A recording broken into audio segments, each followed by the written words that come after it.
México vive una emergencia sanitaria, pero hace unos años se declaró otra emergencia, la obesidad. Muchos en este país somos obesos, estamos hablando de una buena cantidad, de más de 5 de cada 10 mexicanos somos obesos. Estamos hablando también de un problema que está ahí y que a final de cuentas viene a agravar lo que puede provocar este nuevo virus. Por eso hemos invitado a Suma la Pandemia a David Ángel Alonso Magdaleno, quien es maestro en economía por la Universidad Católica de Chile. David, ¿qué hacer? Somos un país de gordos, tememos o nos ponemos a hacer ejercicio. ¿Qué hacemos ante la llegada del coronavirus que nos agarra a todos con unos pésimos hábitos alimenticios? ¿Qué hacer ahora? Pues bueno, hola, ¿qué tal? Buenas tardes. Sí, es una cuestión bastante relevante y complicada. Yo partiría de hacer una política pública sensata y antes que eso, rediseñar el sistema de salud en México. México afronta unos problemas muy serios, sobre todo no solamente en cuestión de, digamos, de nutricional, que se refleja en los niveles de obesidad que tenemos, sino que también tenemos una cuestión más grave aún que va de fondo, que es el cambio demográfico. México se está aproximando a tener el tope en 2030 y a partir de ahí vamos a empezar a envejecer. Es decir, ya estamos en un horizonte muy corto de tiempo y que el problema es que la población se nos está envejeciendo y aparte de que nos está envejeciendo, el perfil epidemiológico ha cambiado. También el perfil de morbilidad, es decir, todo nuestro perfil que afronta el sistema sanitario ha cambiado. ¿Por qué? Porque es una población envejecida, que como bien lo has dicho, se está haciendo obesa, y el tipo de enfermedades que tenemos que atender son distintas, como por ejemplo, uno de los problemas que afrontan más gravemente las personas con obesidad es la diabetes tipo 2. Otro de los problemas que también afrontan son todas estas enfermedades respiratorias. Y el problema en lo específico ya es que el sistema de salud va a tener que gastar más dinero, va a tener que hacerse preventivo, y si a eso le sumas que el seguro social está quebrado financieramente, es un panorama bastante poco halagüeño. Poco Entonces, halagüeño y una de las... están las cifras, están las estadísticas ahí, David. Nada más, perdón, nada más quiero introducir en este momento estas pantallas, estos pantallosos de los datos que tenemos hasta el día domingo 19 de abril. Ahí está la obesidad, ahí está, mencionaba la diabetes también, ahí está la hipertensión, como las comorbilidades asociadas a las defunciones por COVID-19, incluso están arriba del tabaquismo. El tabaquismo se queda muy atrás de la obesidad, de la diabetes, de la hipertensión, y están otros estudios que apuntan que inclusive está por encima perdón, en segundo lugar, después de la edad, está la obesidad como factor de riesgo para el nuevo virus. Sí, claro, claro, claro. O sea, uno de los principales falencias en las que agarran desprevenida a México es eso. Las enfermedades respiratorias son se vuelven más rápidamente contagiables a aquellos que tienen una pobre salud y sobre todo la población que es obesa. Y dentro de eso, pues, es porque están en ambientes menos, digamos, más encerrados, digamos, lo que tradicionalmente con una persona que obesa es que no puede, digamos, los hábitos respiratorios, o sobre todo se vuelve más sensible a la cuestión respiratoria. Y eso debe ser es por muchas maneras. Pero lo que yo sí quiero concentrarme en eso es en la política pública de que debe de seguirse. O sea, ¿cómo podemos prevenir eso? Una de las maneras que, bueno, se han abordado son el tema impositivo, ¿no? El problema del tema impositivo es que eso va a costar mucho tiempo. ¿Por qué? Porque eso sobre todo se tiene que abordar muy parecido al tema de la pobreza. En la pobreza, ¿qué es lo que se hace? Bueno, se hacen programas focalizados y temporales y dicen, vamos a evaluar a través del tiempo la capacidad, no de los papás, porque probablemente ellos van a quedar en la pobreza, pero la capacidad que tienen los hijos para romper ese círculo de pobreza. Bueno, sirve esta analogía para probarlo también en la cuestión de la población obesa. ¿Por qué? Porque también en la población obesa, ¿quiénes son los principales obesos en México? Los principales obesos en México no son la gente de clases medias altas o clase media media, sobre todo son la gente digamos, con los peores ingresos en el país. Y es en eso en donde tiene que ser complementaria esta lucha también de la obesidad. Entonces, lo que quiero decir al final del día es, ataca sí claramente a las personas obesas, pero lo grave de esto es que ataca a las personas que son obesas y generalmente con mayor intensidad a las personas que son de los estratos, digamos, de ingresos más bajos en México. Entonces, algo perverso porque atacas a personas obesas de más bajos ingresos y que no tienen la capacidad probablemente para atenderse de manera óptima. Entonces, ¿qué tienen que hacer? Recurrir a los sistemas públicos que ya están quebrados de por sí. Exacto, justamente por eso hay que mencionarlo, por eso te invitamos, porque tú hiciste una tesis, que es la que estamos viendo en pantalla, en un análisis de las elasticidades, precio de la demanda de alimentos tras una reforma fiscal, el caso de México. Lo que propones ahí básicamente es gravar más los alimentos con mayores calorías, los alimentos y bebidas. Correcto, correcto. Sí, digamos, mi tesis surgió a raíz de un trabajo de la doctora Arantxa Colchero. Ella trabaja sobre todo las cuestiones de la obesidad, es una de las primeras en América Latina. Y bueno, ahí lo que se preguntó, mi tesis surgió a raíz de eso. En 2013, 2014 se discute el tema de la obesidad y dice, bueno, pues ¿qué tenemos que hacer? Hay que hacer algo porque no podemos dejar que la obesidad nos crezca tanto. Y sobre todo, ¿por qué? Porque ellos ya veían en ese momento cómo se iba a sobrecargar los sistemas de salud financieramente. Entonces lo que deciden es, bueno, vamos a hacer unos impuestos, una batería, hacer unos impuestos por unitarios y hacer impuestos ad valorem, por el valor de los artículos que se consumen. Y sobre todo se concentraron en la industria de lo que es los refrescos. Entonces, bueno, a partir de 2014, la doctora Colchero llega a una conclusión y dice, bueno, esto tuvo pues digamos, cierto efecto. ¿Por qué? Porque se mostraron elásticas los alimentos en cuestión. Es decir, sí reaccionó la gente a este impuesto. Ahora, ¿qué hice yo?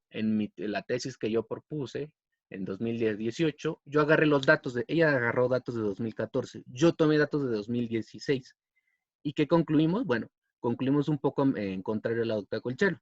No solo se reforzaron, los alimentos se revelaron inelásticos, es decir, cambiaron muy poco, aunque la gente le subieran los impuestos, es decir, aunque encarecieran relativamente el artículo, la gente seguía consumiéndolos. ¿Por qué es esto? Bueno, por muchas razones, porque surgieron, la industria reacciona. Entonces, ¿qué hace la industria? Por ejemplo, las bebidas refrescantes, surgen las pequeñas bebidas de estas de Coca-Cola. ¿Puedo mencionar marcas? Claro, por supuesto, Coca-Cola se lavó la cara por completo con sus nuevos, pues estrenó imagen, estrenó comerciales con tal de seguir, no voy a decir introducirse en las mesas porque ya estaba dentro de todas las mesas de las familias de México, pero digamos, para seguir convenciendo que estar en las mesas de la gente, ya no veían ellos un tema, dejaron atrás el tema pues de promocionar un refresco y ya estaban promoviendo incluso la felicidad. Sí, es que es eso, la industria tuvo una capacidad de reacción muy alta. Entonces, uno de esos temas fue precisamente que lanzaron nuevos empaques, lanzaron nuevas promociones. Veamos estas pequeñas cosas. Si alguien va a una tienda y se fija, por ejemplo, en las nuevas presentaciones de empaque o de promoción, son distintas, son más pequeñas, precisamente porque la industria tuvo esta capacidad de reacción. Vemos, por ejemplo, Bimbo, sacó artículos más pequeños, complementó con alguna promoción de algún, no sé, de algún mono, de algún artículo deportivo. Entonces, una de las razones que yo digo es eso, es que la gente, por ejemplo, también tuvo una nueva oferta de bienes y servicios. En este caso, las Coca-Colas cambiaron, Bimbo cambió. Otra cosa que también explica esto es, bueno, a ver, pongamos el caso de una familia muy, muy pobre. ¿Qué es lo que hizo?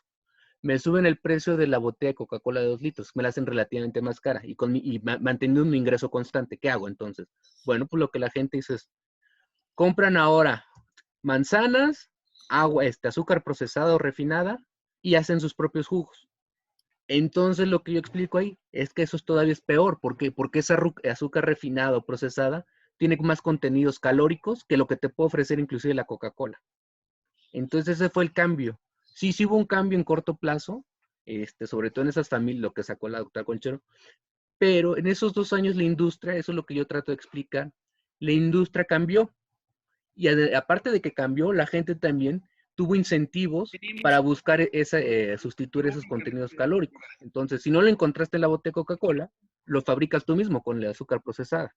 Entonces, podemos volver a ver los números en 2019, 2020, los primeros números. No solamente la obesidad no ha disminuido, sino que se ha mantenido constante o ha crecido relativamente.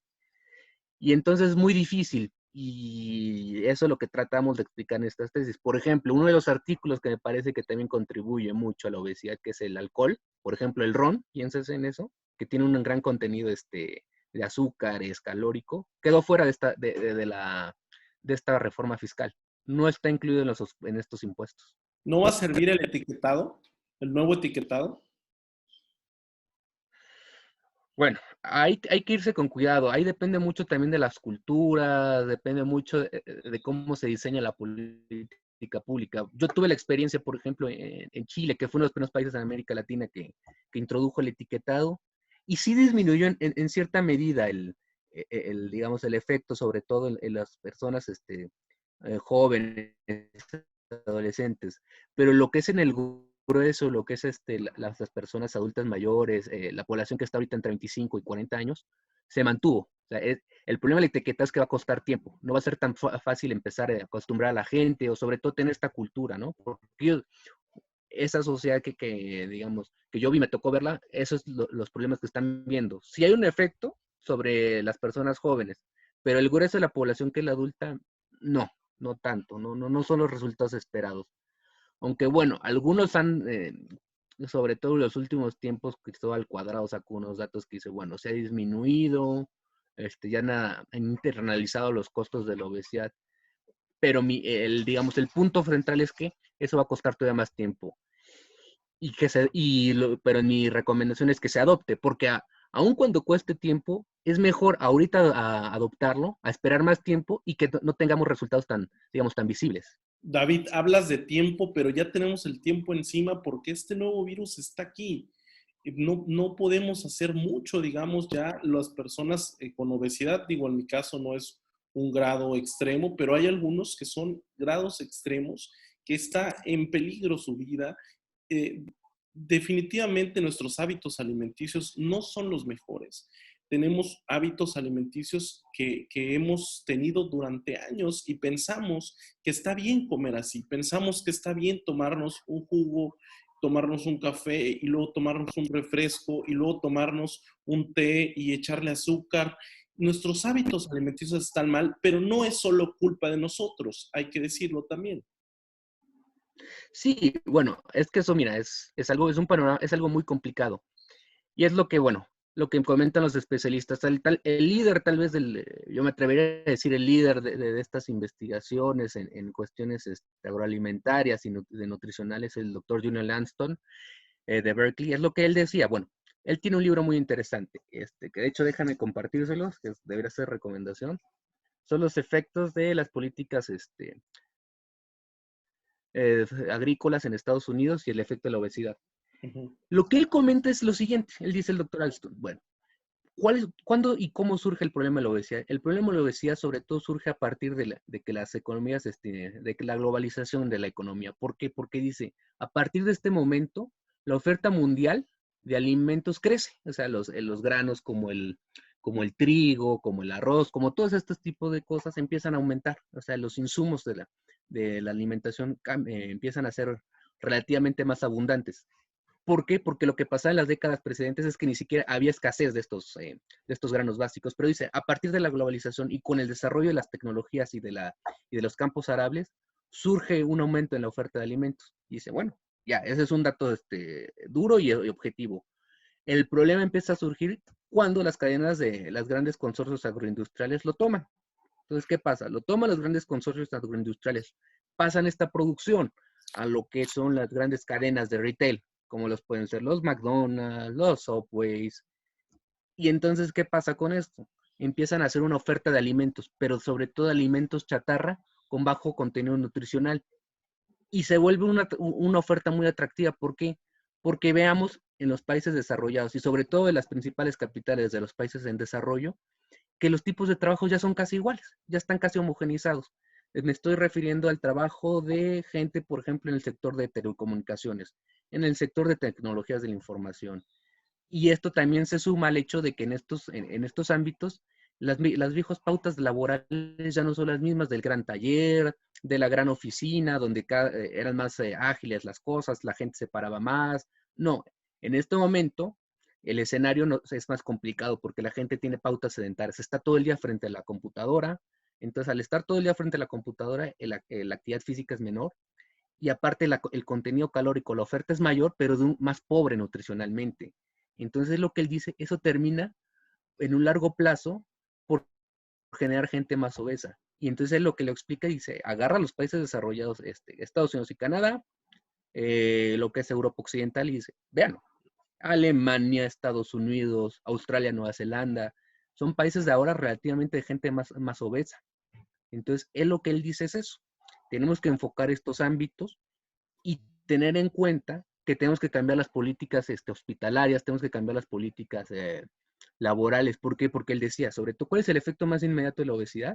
La bajada, sobre todo, en el rendimiento laboral, porque una persona obesa te rinde menos por la hipertensión, porque sobre todo al estar sujetos a un ambiente de estrés, es más fácil de afecciones cardíacas. Entonces él dice, se tiene que cambiar eso. Y ahora, en el ámbito, refiriéndonos a lo del COVID, en México nos agarra muy desprevenidos. ¿Por qué? Porque estamos realmente llenos de unas falencias muy graves. Nos agarra en esto que ya comenté, pero también nos agarra por el ámbito de que nuestro sistema de seguridad social, el IMSS, el ISSSTE, están quebrados financieramente.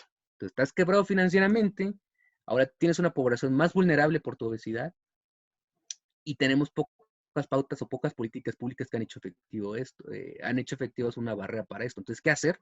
Bueno, pues hay muchas cosas. Yo, de entre las cosas que incluiría, hacer políticas inclusive más fuertes hacia las industrias de alimentos y bebidas, sobre todo incluir en este caso las bebidas alcohólicas que no se incluyeron.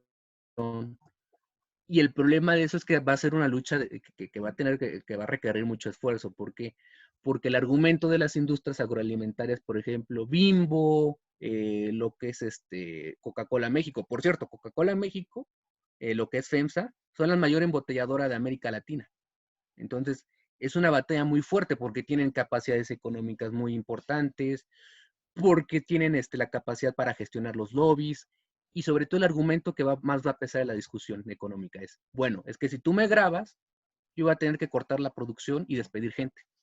Entonces, eso es mucho también el argumento que utilizan. Pero la sociedad en eso sí quiero ser muy enfático, tiene que priorizar. ¿Qué preferimos más? ¿Perder 100,000 empleos o que en el 2045 tengamos a un 40-50% de nuestra población con cáncer y diabetes mellitus? Entonces, eso es lo que tenemos que ver en el largo plazo. Y también ver que otra de las cosas donde nos agarran desnudos es en el cambio demográfico.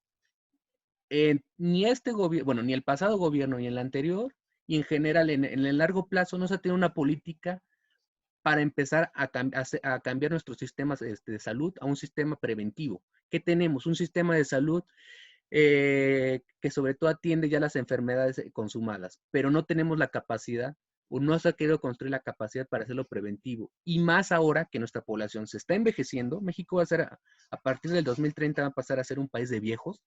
Entonces, súmale, un país Viejos de gordos. viejos gordos, con diabetes mellitus, con cáncer. Y aparte, y si ahora le sumas, esto va a ser todavía más grave, le sumas en la cuestión pensionaria, con unos sistemas de pensiones que no están bien capitalizados, vas a tener gente obesa, vieja y pobre. Entonces, el escenario que se nos acerca para la seguridad social de México y sobre todo para la economía de esas familias pobres es muy complicado. Entonces, las acciones tienen que ya ser tomadas y tienen que ser tomadas desde el ámbito, desde diferentes baterías. El ámbito económico, el ámbito social.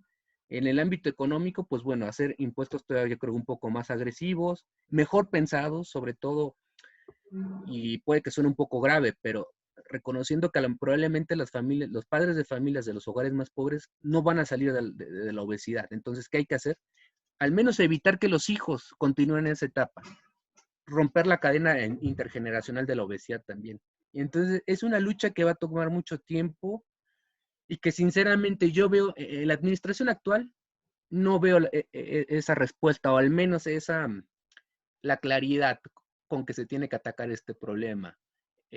Si se fija uno en las políticas, cuando presentaron esta administración su proyecto de salud, pues es un proyecto de salud que se fija en muy buenas, como decía este economista Santiago Levy, que me gusta mucho la palabra, buenas intenciones, muy malos resultados. O sea, no estamos viendo buenos deseos en sus planteamientos, el problema es cómo lo van a ejecutar y aun cuando lo ejecuten, cuáles van a ser los resultados. Y también se rompe una cadena que ya teníamos al menos de trabajo estructurado, ¿no? Bueno, pues, una cosa, en general se sabe que en el ámbito de la pobreza y sobre todo de la obesidad hay que trabajar con programas focalizados y temporales. Y lo que estamos haciendo ahora con esta nueva administración es totalmente lo contrario. Programas universales y que no focalizan el apoyo. O sea, porque puedo tener políticas, por ejemplo, lo de los adultos mayores, que estén beneficiando a la persona de los barrios con más altos ingresos como el de la persona con los barrios más pobres. Entonces, ese tipo de políticas no termina resultando. ¿Por qué? Porque al no estar focalizado, le estás dando incentivos, ese apoyo, pero vas a tener resultados distintos, porque la estructura de incentivos a la que responden es distinta. Y entonces, bueno, pues eso sería más o menos mi visión. O sea, nos agarra desnudos, probablemente vamos a tener mayor número de muertos de los registrados, pero lo peor es que de esta crisis no sé qué conclusiones o qué experiencias puedan, digamos, plasmar en políticas públicas, porque la verdad no veo ninguna voluntad. Y es eso. En general vemos un panorama muy desalentador con esta administración. Y en salud pública más, porque aparte desaparecieron el Seguro Popular y lo sustituyeron por el INSABI. Entonces, en general la política sanitaria en México está bastante golpeada. Sí, sí, es un panorama muy difícil. Panorama muy difícil, está por verse. Preguntabas ahí qué preferiría la gente. Justo hoy vi una encuesta de Motecnia, de las eras de Motecnia, que le preguntaban qué le preocupa más. No me lo vas a creer, no me lo van a creer, pero casi el 60% dijo que su salud y el 40% dijo que su situación económica. Es decir, está casi parejo el tema de salud con el tema de la situación económica, cuando pues la salud por obviedad debería ser pues la mayor preocupación en estos momentos. No lo es, porque hay gente que vive al día, pero en el tema de la obesidad, pues a final de cuentas debe de preocuparnos y ocuparnos a nosotros como individuos, y también para exigir al gobierno hacer políticas en este sentido, no olvidarse de este problema que ya estaba ahí porque se decretó una emergencia. Apenas el sexenio pasado se decretó una emergencia por obesidad y diabetes. Entonces el problema está ahí. Ahora viene un virus que al final de cuentas lo vuelve a poner el foco sobre las personas obesas, porque están muriendo personas obesas por el nuevo virus, y porque se agravan, se complican las enfermedades, la neumonía. Entonces, veremos, está por verse cuántas personas mueren por obesidad y nuevo virus, pero además del nuevo virus, la obesidad va a seguir ahí. Va a seguir ahí por lo que has dicho. Somos un país destinado a tener un país de viejos y gordos, David. Pues es que sí, o sea, lo que plantea sí es que es muy complicado, sobre todo, y se recrudece con esta cuestión del bajo crecimiento económico. Así es. A ver, yo lo que quisiera decir, ¿por qué afecta tanto? ¿Por qué pondera sobre todo a la gente la cuestión económica, los ingresos? Principalmente por una falla en México. Si uno analiza su mercado laboral en México, lo que abundan son los empleos manuales. O sea, son aquellos empleos que no están necesariamente insertos en lo que es la economía de las tecnologías. Entonces, desde ahí ya partimos de una cuestión que está pegándole más a unos que a otros. ¿Y qué quiero decir con esto? Pues las personas de más bajos ingresos son las que realizan los trabajos manuales, son las que no están todavía conectadas en la cuestión esta de la globalización y de las tecnologías de la información. Entonces, de entrada ya estamos viendo una cuestión ahí de una inequidad tremenda. ¿Por qué? Porque proporcionalmente los afecta más a ellos ¿Y quiénes son las personas menos afectadas? Pues las menos afectadas son las que están conectadas a este tipo de trabajos de los que le llaman telecommuters, que son remotos, que tienen mayor capacidad o mayores recursos de información y económicos, pues para sortearlo.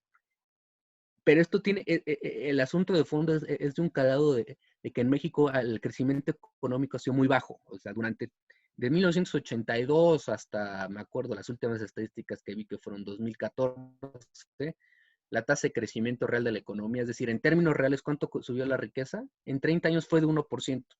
Y eso tiene diversas cuestiones, ¿eh? No necesariamente que fue que la globalización no nos pegó, o que fue una conspiración, digamos, de lo que fueron los liberales, o de las políticas liberales, quiero decir. Tiene que ver con cuestiones de que México no invirtió en capital humano, no invirtió en nuevos procesos industriales, es decir, no le apostó a la innovación y no supo también cómo coordinar las políticas sectoriales, de hacer industriales, en general, todas las políticas públicas para afrontar la globalización de manera exitosa. Entonces, bueno, pues como eso no se hizo bien o se hizo a medias, ¿qué pasa? Pues estás viendo un crecimiento económico muy bajo, la estructura laboral se queda, y ahora, en el momento en que nos cae este tipo de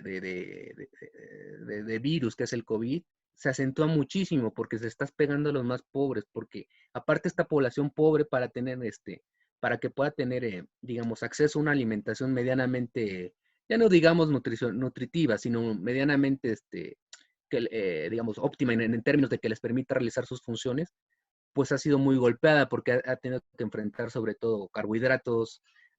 Bueno, ¿cuál es la dieta de un pobre en Ciudad de México, de una familia trabajadora? Es carbohidratos, azúcares, altos azúcares procesados. Entonces, es muy complicado ese panorama porque les estás golpeando demasiado, porque no les estás dando incentivos para romper la pobreza, tampoco, y aparte eso está anidado con la cuestión alimentaria. Miren, en eso sí quisiera también ser muy preciso. México antes de 1990 o antes de esta década tenía otros problemas. México no era un país de obesos. El problema de México era que teníamos nuestra nutrición era insuficiente, no adquiríamos los nutrientes necesarios. Entonces, eso reflejaba que éramos un país de tallas bajas. El problema de México no, antes del 90 no era un país de obesidad, era un problema de gente de estatura baja. Es más, era todo lo contrario. México era un país que le faltaba talla, no éramos gordos, era un país de flacos, era un país de gente que no tenían los nutrientes necesarios y era de estatura baja. ¿Cuándo se empieza a cambiar este fenómeno o cuándo se empieza a manifestar la obesidad? A partir del Tratado de Libre Comercio. ¿Por qué? Porque a partir del Tratado de Libre Comercio nuestras industrias empiezan a cambiar. Por ejemplo, Claro. vean el azúcar. El azúcar que se consume en México ya no es el azúcar de caña, ya es un azúcar procesada. Y uno puede ver las noticias, o sea, las industrias de los cañeros ya están en desuso. Ya no utiliza casi la industria Coca-Cola, utiliza muy poco la caña de azúcar o sobre todo busca sustitutos. ¿Por qué? Porque el proceso industrial se volvió más caro y más ineficiente. En cambio, puedes ir a través del Tratado de Libre Comercio a comprarlo a Estados Unidos, a Canadá, y es más barato. Claro. La oferta del trigo, el maíz que nos llega de Estados Unidos es otro tipo de maíz. Entonces tú ves a partir del 90 que se cambia esta cadena de proveedores de eslabonamientos productivos, ¿y qué pasa? Empiezas a ver gente más obesa. Entonces, este es un problema que tiene también que ser abordado desde el lado de nuestra cadena agroalimentaria. Hay que ver, hay que sentarnos a analizar más.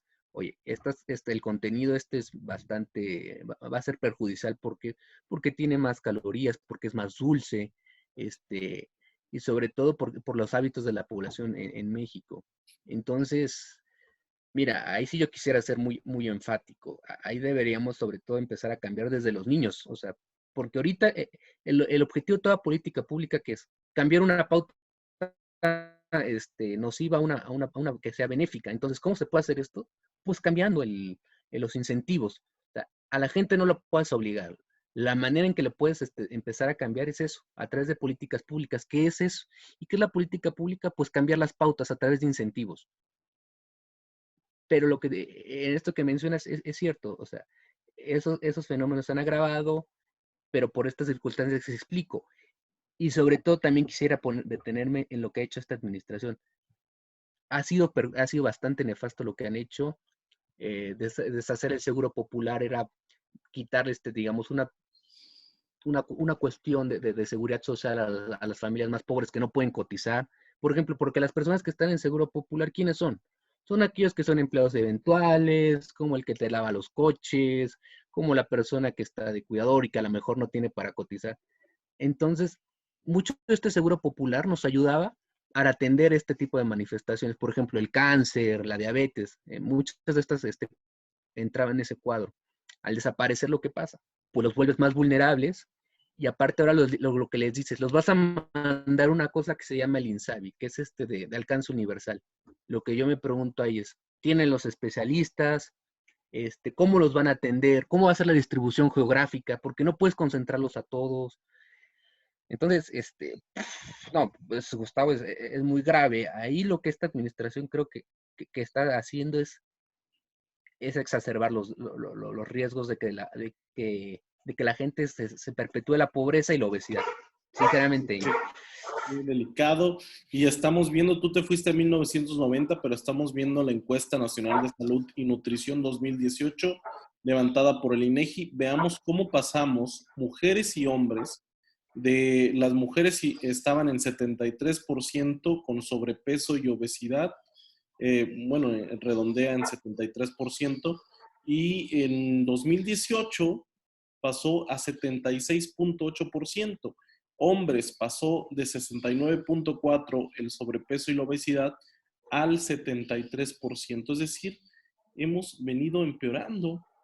Tú lo decías desde el Tratado de Libre Comercio en 1994, pero pues en los datos recientes también apuntan a lo mismo, que cada vez estamos peor y está por verse los efectos del nuevo virus en la población obesa en México. David, muchas gracias por esta conversación. ¿Algo con lo que quieras despedirte?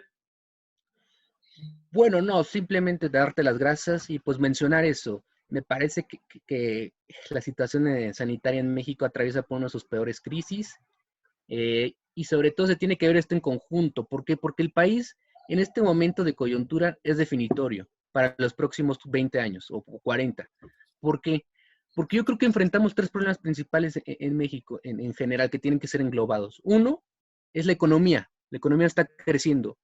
Y es una tragedia que la economía no crezca a tasas mayores del 4%, porque te quiere decir que no vas a generar riqueza y la gente probablemente no salga de la pobreza. El segundo es el cambio demográfico. Tenemos una cuestión demográfica que no aprovechamos, que era el de este famoso bono. Es decir, donde más jóvenes podrían cotizar los sistemas de seguridad social, a pensiones inclusive, y hacer un poco más suave la brecha que íbamos a tener hacia 2040. Y el tercer problema me parece que es la cuestión, aunque puede que no tenga mucho lugar, la cuestión del narcotráfico. Entonces, si tú ves esta cuestión a largo plazo, va a ser definitoria para el país. Y es eso, o sea, sobre todo lo que nos va a configurar es como una sociedad, pues más pobre, con sistemas de seguridad social quebrados, y que pueden dar pautas, por ejemplo, a lo que se hace en Estados Unidos, que cada quien compre su previsión privada. Entonces eso va a ser muy, muy desalentador para México. ¿Por qué? Porque es un país de ingreso medio bajo. Entonces, ese tipo de pautas que muy probablemente se van a desarrollar en los siguientes años, ¿por qué? Porque el sistema de seguridad social no responde, van a terminar va a ser un acabose para México. Y probablemente lo que diga va a ser muy fuerte. Tal vez seamos una generación más que no conoce el desarrollo. Nos vamos a quedar muy probablemente pues siendo un país de ingreso medio bajo de manera permanente. Uf, qué panorama, David Ángel Alonso Magdaleno. Gracias por estar aquí.